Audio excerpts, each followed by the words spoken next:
പ്രിയെ തികച്ചു നാം ഒരുങ്ങി നിൽക്കാം, പ്രിയൻ വരവിനു താമസമേറെയില്ല. അപ്പോൾ ദൈവത്തിന്റെ ഇഷ്ടം സ്വർഗത്തിൽ കർത്താവിനോട് കൂടെ നമ്മൾ ഇരിക്കണമെന്ന് മാത്രമല്ല, ഇവിടെയും ഞാൻ ദൈവത്തോടു കൂടെ ഇരിക്കണം, ഇവിടെയും ഉയരത്തിലും യേശുവിനോട് കൂടെ ഇരിക്കുക എന്നുള്ളതാണ് ദൈവത്തിന്റെ ഇഷ്ടം. അതാണ് ദൈവം എന്നെ വിളിച്ചപ്പോൾ ദൈവത്തിന് എന്നെക്കുറിച്ചുള്ള ആശ എന്ന് പറയുന്നത്. എന്നെക്കുറിച്ച് ഞാൻ സ്വപ്നം കാണുകയല്ല, എന്നെക്കുറിച്ച് ദൈവത്തിന് ഉള്ള സ്വപ്നം അത് ഞാൻ അറിയണമെന്ന് പൗലോസ് പ്രാർത്ഥിക്കുന്നതാണ്. നിങ്ങളുടെ ഹൃദയദൃഷ്ടി പ്രകാശിച്ചിട്ട് ഇതൊന്ന് തിരിച്ചറിഞ്ഞിരുന്നെങ്കിൽ എന്നാണ് എൻ്റെ പ്രാർത്ഥന. അവൻ്റെ വിളിയാലുള്ള ആശ, അവൻ്റെ വിളിയാലുള്ള ആശ ഞാൻ അറിയണമെങ്കിൽ എൻ്റെ ഹൃദയദൃഷ്ടി പ്രകാശിക്കണം. ദൈവത്തിന് എന്നെക്കുറിച്ചുള്ള സ്വപ്നം എന്താണെന്ന് ഞാൻ അറിയണം. അത് നമ്മൾ എല്ലാവരും അറിയണം. അതറിയണമെങ്കിൽ എൻ്റെ ഹൃദയദൃഷ്ടി പ്രകാശിക്കണം. എൻ്റെ ഹൃദയദൃഷ്ടി പ്രകാശിച്ചു കഴിയുമ്പോൾ ദൈവത്തിന് എന്നെക്കുറിച്ചുള്ള ആശ ഇന്നതെന്ന് ഞാൻ അറിയും. പിന്നെ ഞാൻ എപ്പോഴും പറയുന്നത്, ദൈവമേ എനിക്കറിയാം നീ എന്നെ സ്വർഗത്തിന് വേണ്ടി ഒരുക്കുകയാണ്, എനിക്കറിയാം ഒരു ദിവസം നീ വരും, എനിക്കറിയാം നിൻ്റെ കൂടെ ഞാനായിരിക്കും, ഇവിടെയും എനിക്ക് നിൻ്റെ കൂടെ ജീവിക്കണം എന്ന് പറയുന്നതായ ഒരു അവസ്ഥ. അതറിയണമെങ്കിൽ എൻ്റെ ഹൃദയദൃഷ്ടി പ്രകാശിക്കണം. എങ്ങനെയാണ് ഹൃദയദൃഷ്ടി പ്രകാശിക്കുന്നത്? അതായത് എൻ്റെ ആത്മാവും ദൈവത്തിൻ്റെ ആത്മാവും തമ്മിൽ ഒരു ഫ്യൂഷൻ ഉണ്ടാകുമ്പോഴാണ് ഹൃദയദൃഷ്ടി പ്രകാശിക്കുന്നത്. നമ്മുടെ ഈ ബൾബ് കത്തുന്നത് എങ്ങനെയാണ്? ന്യൂട്രലും ഫേസും രണ്ടും കൂടെ ഒന്ന് കൂട്ടിമുട്ടുമ്പോഴാണ് ബൾബ് പെട്ടെന്ന് പ്രകാശിക്കുകയാണ്. ഒരു ഫ്യൂഷനാണ് അല്ലേ? ഏത് ബൾബും കത്തുന്നത് അങ്ങനെയാണ്. ന്യൂട്രലും ഫേസും ഒന്ന് കൂട്ടിമുട്ടുമ്പോൾ ബൾബ് പ്രകാശിക്കുന്നത് പോലെ ദൈവത്തിൻ്റെ ആത്മാവും എൻ്റെ ആത്മാവും ഒരു ഫ്യൂഷൻ ഉണ്ടാകുമ്പോൾ, ഒന്നിച്ചായിരിക്കുമ്പോൾ, ഒന്ന് കൂട്ടിമുട്ടുമ്പോൾ എൻ്റെ ഹൃദയദൃഷ്ടി പ്രകാശിക്കും. വേറെ ഒരു മാർഗവുമില്ല. എൻ്റെ ഹൃദയദൃഷ്ടി, അതായത് എൻ്റെ മനസ്സൊക്കെ, എൻ്റെ സോൾ, എൻ്റെ ദേഹിയിലെ കാര്യങ്ങളൊക്കെ അല്ലാതെ നടക്കുമായിരിക്കും. പക്ഷേ ഇവിടെ പറയുന്ന ഹൃദയദൃഷ്ടി പ്രകാശിച്ചിട്ട് ആ പ്രകാശം ഉണ്ടാകണമെങ്കിൽ ദൈവത്തിൻ്റെ ആത്മാവും എൻ്റെ ആത്മാവും തമ്മിൽ ഒന്ന് കൂട്ടിമുട്ടണം. പ്രിയമുള്ളവരെ, ഒന്ന് കൂട്ടിമുട്ടി നിൽക്കുകയല്ല, എപ്പോഴും എൻ്റെ ആത്മാവും ദൈവത്തിൻ്റെ ആത്മാവും തമ്മിലുള്ള ആ ഫ്യൂഷനിൽ ഞാൻ ജീവിക്കണം. ഒരു സംസർഗം, ആ സംസർഗം നടക്കുമ്പോഴാണ് കമ്മ്യൂണിക്കേഷൻ മാത്രമല്ല, കമ്മ്യൂണിയൻ ഉണ്ടെങ്കിൽ കമ്മ്യൂണിക്കേഷൻ ഉണ്ടാകും, സംസർഗം ഉണ്ടെങ്കിൽ സംസാരം ഉണ്ടാകും. പക്ഷെ സംസർഗം ഉണ്ടാകണമെങ്കിൽ ആ ദൈവാത്മാവും എൻ്റെ ആത്മാവും തമ്മിൽ ഒരു കൂട്ടിമുട്ടലുണ്ടാകണം. ഒന്ന് കൂട്ടിമുട്ടിയേച്ച് പോവുകയല്ല, എപ്പോഴും അല്ലേ, ഫേസും ന്യൂട്രലും ഒരുമിച്ച് കൂട്ടിമുട്ടി പെട്ടെന്ന് വിടർത്തിയിട്ട് കാര്യമില്ല, അത് കൂട്ടിമുട്ടി തന്നെ ഇരിക്കണം. എപ്പോഴും ദൈവത്തിൻ്റെ ആത്മാവും എൻ്റെ ആത്മാവും തമ്മിൽ ഒരു സംസർഗമുണ്ടെങ്കിൽ ദൈവത്തിൻ്റെ ആത്മാവ് എന്നോട് സംസാരിക്കും. God is spirit. ദൈവം ആത്മാവാകുന്നു. തന്നെ നമസ്കരിക്കുന്നവർ സത്യത്തിലും ആത്മാവിലും അവനെ നമസ്കരിക്കണമെന്നാണ് കർത്താവ് ശമരിയക്കാരി സ്ത്രീയോട് യോഹന്നാന്റെ സുവിശേഷം 4-ാം അധ്യായത്തിൽ പറയുന്നത്. ദൈവം ആത്മാവാകുന്നു. എനിക്കും ഒരാത്മാവുണ്ട്. ദൈവത്തിൻ്റെ ആത്മാവും എൻ്റെ ആത്മാവും തന്നെ നമസ്കരിക്കുന്നവർ ഇങ്ങനെയുള്ളവരായിരിക്കണമെന്ന് കർത്താവ് ഇച്ഛിക്കുന്നു. അവനെ നമസ്കരിക്കുന്നവർ സത്യത്തിലും ആത്മാവിലും അവനെ നമസ്കരിക്കണം. They need to worship him in truth and in spirit. ആത്മാവിൽ സംസാരിക്കണം, ആത്മാവിൽ ആരാധിക്കണം, ആത്മസംസർഗമുണ്ടായിരിക്കണം. അപ്പോഴാണ് ദൈവത്തിൻ്റെ ഇഷ്ടം എന്താണ് എന്ന് നമ്മൾ അറിയുന്നത്. റോമാലേഖനത്തിൽ 8-ാം അധ്യായത്തിൻ്റെ 16-ാമത്തെ വാക്യത്തിൽ ഇത് വിശദമാക്കുന്ന ഒരു ഭാഗം നമ്മളിവിടെ കാണുന്നുണ്ട്. അവിടെ എഴുതിയിരിക്കുന്നത്, നാം ദൈവത്തിൻ്റെ മക്കൾ എന്ന് ആത്മാവ് താനും നമ്മുടെ ആത്മാവോട് സാക്ഷ്യം പറയുന്നു. അപ്പൊ ഞാൻ പറയട്ടെ, ദൈവത്തിൻ്റെ ആത്മാവ് ഇവിടെ തന്നെ ഉണ്ടെന്നേ. ആ ആത്മാവ് എൻ്റെ ആത്മാവിനോട് സാക്ഷ്യം പറയുന്നു. എപ്പോഴും എന്നോട് പറയുകയാണ്, യു ആർ മൈ സൺ. നാം ദൈവത്തിൻ്റെ മക്കൾ എന്ന് ആത്മാവ് താനും ആത്മാവോട് സാക്ഷ്യം പറയുന്നു. അത് നമ്മൾ എക്സ്പീരിയൻസ് ചെയ്യുന്നുണ്ടോ പ്രിയമുള്ളവരെ? എൻ്റെ വാക്കുകൾ കേൾക്കുന്ന എല്ലാവരോടും ഞാൻ പറയട്ടെ, ആ ഒരവസ്ഥയിലേക്ക് നിങ്ങളൊന്ന് വരണം, ഒന്ന് അനുഭവിക്കണം. ദൈവാത്മാവ് എൻ്റെ ആത്മാവിനോട് സംസാരിക്കുന്നതായ ഒരവസ്ഥ, അത് വളരെ ആവശ്യമാണ്, വളരെ ആവശ്യമാണ്. നിങ്ങളുടെ ഹൃദയദൃഷ്ടി പ്രകാശിച്ചിട്ട്, എൻ്റെ ആത്മാവും ദൈവത്തിൻ്റെ ആത്മാവും തമ്മിലുള്ള ആ ഫ്യൂഷനിലാണ്, അല്ലെങ്കിൽ തമ്മിൽ യോജിക്കുമ്പോഴാണ് ആത്മാവ് പ്രകാശിക്കുന്നത്. അങ്ങനെ ആത്മാവ് പ്രകാശിക്കണം. അങ്ങനെ ആ ആത്മതലത്തിൽ ജീവിക്കുമ്പോൾ നമ്മൾ വചനം വായിക്കുമ്പോൾ ഒരു സ്പാർക്ക് ഉണ്ടാകും. നമ്മൾ ബുദ്ധിയിലല്ല, അതിനപ്പുറത്ത് സ്പിരിറ്റിൽ നമ്മളത് വായിക്കും, ആത്മാവിൽ നമ്മളത് അറിയും. എന്ന് വെച്ചാൽ നമ്മുടെ ബോധം പോകുമെന്നൊന്നുമല്ല. നമ്മുടെ ആത്മാവും ദൈവത്തിൻ്റെ ആത്മാവും തമ്മിൽ ഫ്യൂഷൻ ഉണ്ടാകുമ്പോൾ നമ്മൾ എടുത്തടിച്ച് താഴെ വീഴുമെന്നൊക്കെ ചിലപ്പോൾ ആൾക്കാർ പറയും. കർത്താവിൻ്റെ സന്നിധി ചുമ്മാ നമ്മൾ ചിലപ്പോൾ അറിയാമല്ലോ, കുറച്ച് പാർട്ടികളുണ്ടല്ലോ അങ്ങനെയൊക്കെ, കർത്താവ് സ്പർശിക്കുമ്പോൾ എടുത്തടിച്ച് താഴെ വീഴുക, നിൽക്കാൻ പറ്റത്തില്ല, താഴെ വീഴും. അങ്ങനെ താഴെ വീഴുന്നതൊന്നും നിങ്ങൾ മൈൻഡ് ചെയ്യേണ്ട കാര്യമില്ല. അങ്ങനെ താഴെ വീഴുന്നതല്ല വിഷയം. താഴെ വീഴാൻ എളുപ്പമാണ്, നേരെ നിൽക്കാനാണ് പ്രയാസം. പക്ഷേ പ്രത്യേകത എന്താണ്? എൻ്റെ ആത്മാവും ദൈവത്തിൻ്റെ ആത്മാവും തമ്മിലൊരു ഫ്യൂഷൻ ഉണ്ടാകുമ്പോൾ ഒരു സ്പാർക്ക് ഉണ്ടാവുകയാണ്. വചനം വായിക്കുമ്പോൾ ദൈവത്തിൻ്റെ ആത്മാവ് എൻ്റെ ആത്മാവോട് പറയും, ഇതാണ് ഇവിടെ എഴുതിയിരിക്കുന്നത്. അങ്ങനെ ദൈവത്തിൻ്റെ ഇഷ്ടം ഞാൻ തിരിച്ചറിയുകയാണ്. വചനത്തിലൂടെ ഞാൻ ദൈവത്തിൻ്റെ ഇഷ്ടം അറിയുകയാണ്. എന്താണ് കർത്താവ് ദൈവത്തിൻ്റെ വചനത്തിലൂടെ ഞാൻ അറിയുന്ന ഇഷ്ടം? ദൈവത്തിന് നമ്മെക്കുറിച്ച് ഒരു ആശയുണ്ട്. അതാണല്ലോ നമ്മൾ വായിച്ചതായ വേദഭാഗം. എഫേസ്യർ 1-ാം അധ്യായത്തിൽ തന്നെ അതിൻ്റെ 17 മുതൽ 17-18 വാക്യങ്ങൾ വായിക്കുമ്പോൾ അവിടെ നമ്മൾ കാണുന്നതായ കാര്യം, നിങ്ങളെ ഓർത്തും കൊണ്ട് ഞാൻ നമ്മുടെ കർത്താവായ യേശുക്രിസ്തുവിൻ്റെ മഹത്വവും ഉള്ള പിതാവുമായവൻ നിങ്ങൾക്ക് തന്നെക്കുറിച്ചുള്ള പരിജ്ഞാനത്തിൽ ജ്ഞാനത്തിൻ്റെയും വെളിപ്പാടിൻ്റെയും ആത്മാവിനെ തരേണ്ടതിനും നിങ്ങളുടെ ഹൃദയദൃഷ്ടി പ്രകാശിച്ചിട്ട് അവൻ്റെ വിളിയാലുള്ള ആശ ഇന്നതെന്നും അവൻ്റെ ബലത്തിൽ വല്ലഭത്വത്തിൻ്റെ വ്യാപാരത്താൽ വിശ്വസിക്കുന്ന നമുക്ക് വേണ്ടി വ്യാപരിക്കുന്ന അവൻ്റെ ശക്തിയുടെ അളവറ്റ വലിപ്പം ഇന്നതെന്ന് നിങ്ങൾ അറിയേണ്ടതിന് ഞാൻ പ്രാർത്ഥിക്കുന്നു. ദൈവത്തിൻ്റെ ഇഷ്ടം അറിയാൻ, ദൈവത്തിൻ്റെ ഇഷ്ടം അറിഞ്ഞാലേ ദൈവത്തിൻ്റെ ഇഷ്ടം നമുക്ക് ചെയ്യാനായിട്ട് കഴിയുകയുള്ളൂ. ദൈവത്തിൻ്റെ ഇഷ്ടം നമ്മൾ അറിയണം. അങ്ങനെ അറിഞ്ഞ് അത് നമ്മൾ പ്രവർത്തിക്കണം. നമ്മൾ എഫേസ്യർ 5-ാം അധ്യായത്തിൻ്റെ 17-ാം വാക്യത്തിൽ അതുകൊണ്ടാണ് പറയുന്നത്, ബുദ്ധിഹീനരാകാതെ കർത്താവിൻ്റെ ഇഷ്ടം ഇന്നതെന്ന് ഗ്രഹിച്ചുകൊള്ളുവീൻ. ആ ഇഷ്ടം അറിയണമെങ്കിൽ നമ്മുടെ ഹൃദയദൃഷ്ടി പ്രകാശിക്കണം. അങ്ങനെ ഹൃദയദൃഷ്ടി പ്രകാശിക്കുമ്പോൾ ദൈവത്തിൻ്റെ ആത്മാവും എൻ്റെ ആത്മാവും തമ്മിലുണ്ടാകുന്ന ആ സ്പാർക്കിൽ ദൈവം തൻ്റെ വചനത്തിലൂടെ എന്നെക്കുറിച്ചുള്ള ദൈവേഷ്ടം എന്താണെന്നുള്ളത് വെളിപ്പെടുത്തി തരും. അങ്ങനെ വെളിപ്പെടുത്തി കിട്ടുമ്പോൾ പിന്നെ ആ ആശ ഞാൻ അറിയുകയാണ്. പൗലോസിൻ്റെ പ്രാർത്ഥന തന്നെ അതാണ്, എഫേസ്യയിലെ വിശ്വാസികളെ കുറിച്ചുള്ള പ്രാർത്ഥന. അങ്ങനെ ദൈവത്തിൻ്റെ ഇഷ്ടം നമ്മൾ അറിയണം. വേദപുസ്തകത്തിലുടനീളം നമ്മളിത് അറിയുന്നുണ്ട്. എന്നാൽ ഞാൻ പറഞ്ഞല്ലോ, ആത്യന്തികമായി ദൈവത്തിൻ്റെ ഇഷ്ടം നമ്മൾ യേശുവിനോടൊപ്പം സ്വർഗത്തിലായിരിക്കുക എന്നുള്ളതാണ്. പക്ഷെ ഇവിടെ ഭൂമിയിൽ ഞാൻ ജീവിക്കുമ്പോൾ എന്നെ അതിനു വേണ്ടി കർത്താവ് ഒരുക്കുകയാണ്. കാരണം വീണ്ടെടുക്കപ്പെട്ടതിൻ്റെ പിറ്റേ ദിവസം കർത്താവ് എന്നെ വിളിച്ചുകൊണ്ട് പോകുകയല്ല, അന്ന് തന്നെ വിളിച്ചുകൊണ്ട് പോകുകയല്ല. ഞാൻ ഈ ഭൂമിയിൽ ജീവിക്കുകയാണ്. പക്ഷെ ഈ ഭൂമിയിൽ ജീവിക്കുമ്പോഴും അവനോട് ചേർന്ന് ഞാൻ ജീവിക്കണം. അങ്ങനെ ജീവിക്കുന്നവനാണ് സ്വർഗത്തിലും ജീവിക്കുന്നത്.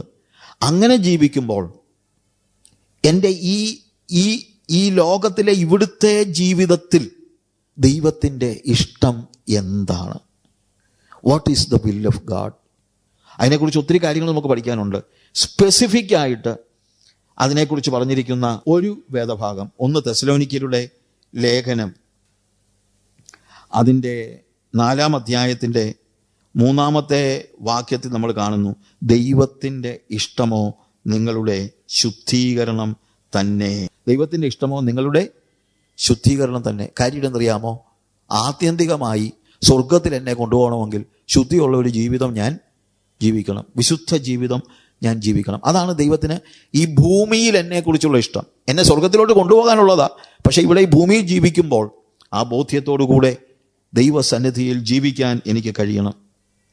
വിശുദ്ധീകരണമാണ് ദൈവത്തിന് എന്നെക്കുറിച്ചുള്ള ഏറ്റവും പ്രധാന ഹിതം എന്ന് പറയുന്നത്. 7-ാം വാക്യത്തിൽ ദൈവം നമ്മെ അശുദ്ധിക്കല്ല വിശുദ്ധീകരണത്തിനത്രേ വിളിച്ചത് എന്ന് നമ്മൾ കാണുന്നു. ദൈവം നമ്മളെ അശുദ്ധിക്കല്ല വിശുദ്ധീകരണത്തിനത്രേ വിളിച്ചത്. അപ്പോൾ ദൈവേഷ്ടം എന്താണ്? ഒരു വിശുദ്ധ ജീവിതം. അതാണ് ദൈവത്തിന് നമ്മെക്കുറിച്ചുള്ള ഏറ്റവും പ്രധാനപ്പെട്ട ഇഷ്ടം എന്ന് നമ്മൾ മനസ്സിലാക്കേണ്ടത് അത്യാവശ്യമാണ്. ഒരു വിശുദ്ധ ജീവിതമാണ് ദൈവം നമ്മളെക്കുറിച്ച് ഉദ്ദേശിക്കുന്നത്. കാരണം ഈ ലോകത്തിൽ നമ്മൾ ഇതിൻ്റെ മോഹമനുസരിച്ച് ജീവിച്ചാൽ, അതുകൊണ്ട് കർത്താവ് നമ്മളെ ഇവിടെ ശുദ്ധീകരിച്ചുകൊണ്ട് ജീവിക്കുന്നത്. എന്നറിയാമോ? നമ്മളെ നിത്യതയ്ക്ക് വേണ്ടി ഒരുക്കുകയാണ്. ദൈവേഷ്ടം ലോകത്തിൻ്റെ ഇഷ്ടത്തിൻ്റെ വിപരീത ദിശയിലാണ്. ലോകത്തിൻ്റെ ഇഷ്ടം ദൈവത്തിൻ്റെ ഇഷ്ടത്തിന് വിപരീത ദിശയിലാണ്. അത് നമ്മൾ മനസ്സിലാക്കണം.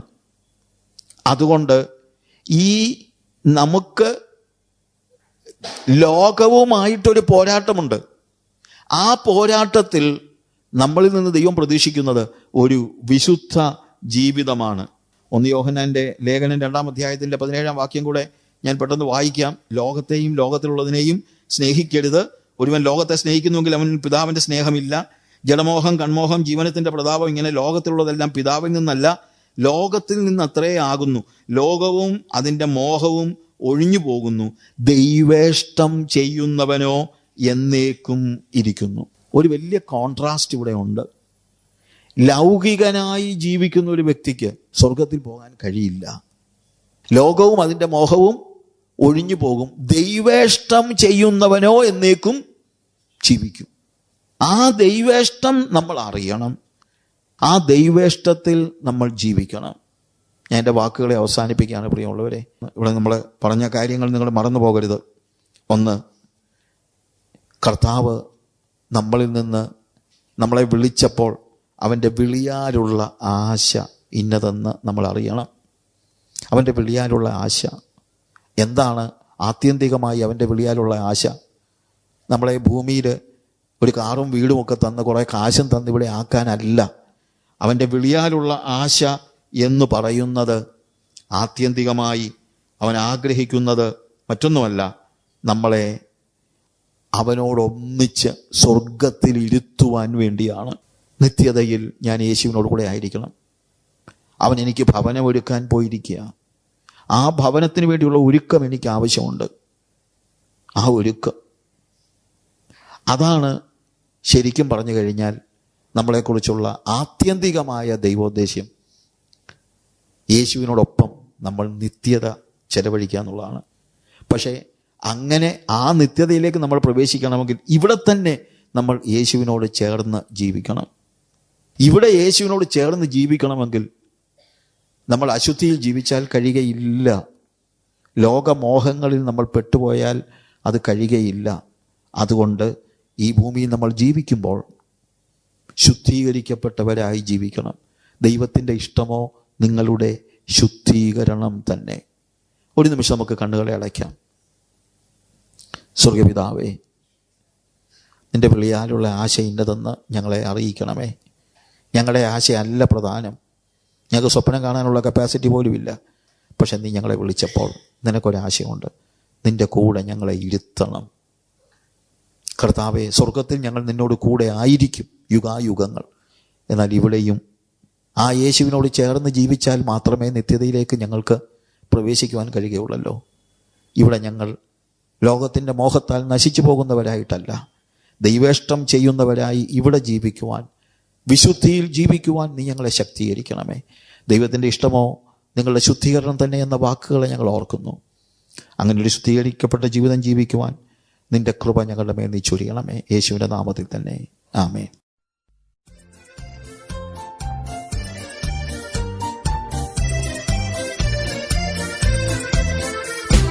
വിശുദ്ധിയെ തികച്ചു നാം ഒരുങ്ങി നിൽക്ക, പ്രിയൻ വരവിനു താമസമേറെയില്ല. വിശുദ്ധിയെ തികച്ചു നാം ഒരുങ്ങി നിൽക്ക, പ്രിയൻ വരവിനു താമസമേറെയില്ല. തന്റെ വാഗ്ദത്തങ്ങൾ വാഗ്ദത്തങ്ങൾ പലതും നിറവേറുന്നു ഒരുങ്ങീടാം. തന്റെ വാഗ്ദത്തങ്ങൾ പലതും നിറവേറുന്നു ഒരുങ്ങീടാം. വിശുദ്ധിയെ തികച്ചു നാം ഒരുങ്ങി നിൽക്കാൻ പ്രിയൻ വരവിനു താമസമേറെയില്ല.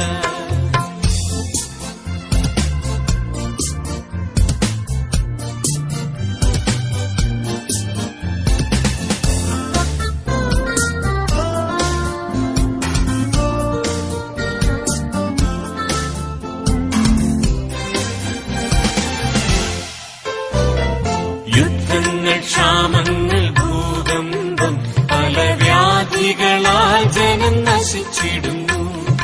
യുദ്ധങ്ങൾ, ക്ഷാമങ്ങൾ, ഭൂകമ്പം, പല വ്യാധികളാൽ ജനം നശിച്ചിടുന്നു. രാജ്യം രാജ്യങ്ങളോടെതിർത്തു തുടങ്ങിയല്ലോ ഒരുങ്ങീടാം. രാജ്യം രാജ്യങ്ങളോടെതിർത്തു തുടങ്ങിയല്ലോ ഒരുങ്ങീടാം. വിശുദ്ധിയെ തികച്ചു നാം ഒരുങ്ങി നിൽക്കാൻ പ്രിയൻ വരവിനു താമസമേറെയില്ല.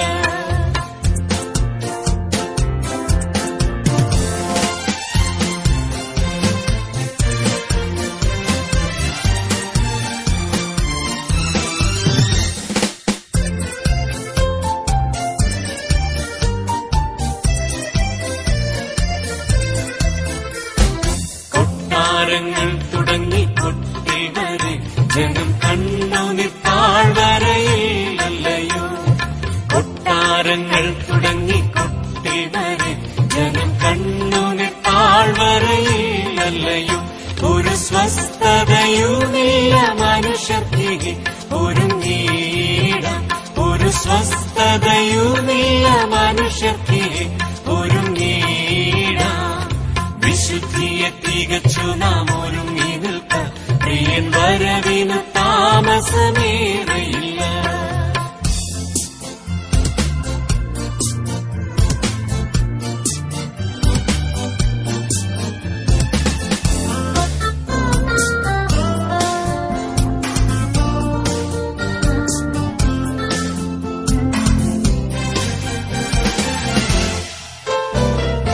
ആകാശത്തിൻ ശക്തി ഇളകുന്നതാൽ ഭൂമിയിൽ എന്തു ഭവിക്കുമെന്നോർത്തുകൊണ്ട്. ആകാശത്തിൻ ശക്തി ഇളകുന്നതാൽ ഭൂമിയിൽ എന്തു ഭവിക്കുമെന്നോർത്തുകൊണ്ട്. ജനം പേടിച്ചു നിർജീവരായിടുന്നേ ഒരുങ്ങീടാം. ജനം പേടിച്ചു നിർജീവരായിടുന്നേ ഒരുങ്ങീടാം. വിശുദ്ധിയെ തികച്ചു നാം ഒരുങ്ങി നിൽക്കാൻ പ്രിയൻ വരവിനു താമസമേറെയില്ല.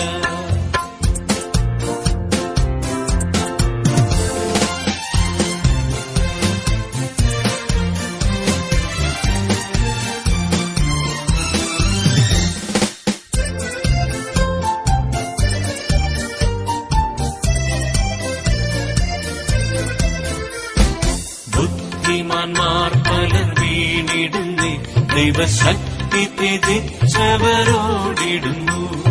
ബുദ്ധിമാന്മാർ പലർ വീണിടുന്നേ ദൈവശക്തി ത്യജിച്ചവരോടിടുന്നു. ലോകമോഹങ്ങൾ കഠിനരായി തീരുന്നതാൽ ഒരുങ്ങീടാം. ലോകമോഹങ്ങൾ കഠിനരായി തീരുന്നതാൽ ഒരുങ്ങീടാം. വിശുദ്ധിയെ തികച്ചു നാം ഒരുങ്ങി നിൽക്കാൻ പ്രിയൻ വരവിന് താമസമേറെയില്ല.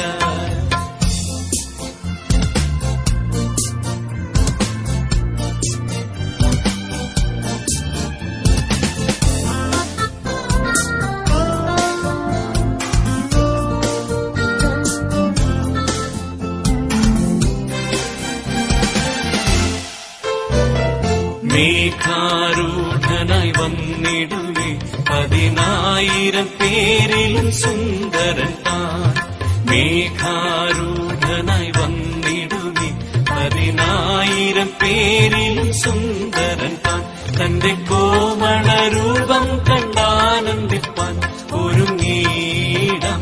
തന്റെ കോമളരൂപം കണ്ടാനന്ദിപ്പാൻ ഒരുങ്ങീടാം. വിശുദ്ധിയെ തികച്ചു നാം ഒരുങ്ങി നിൽക്ക പ്രിയൻ വരവിനു താമസമേറെയില്ല.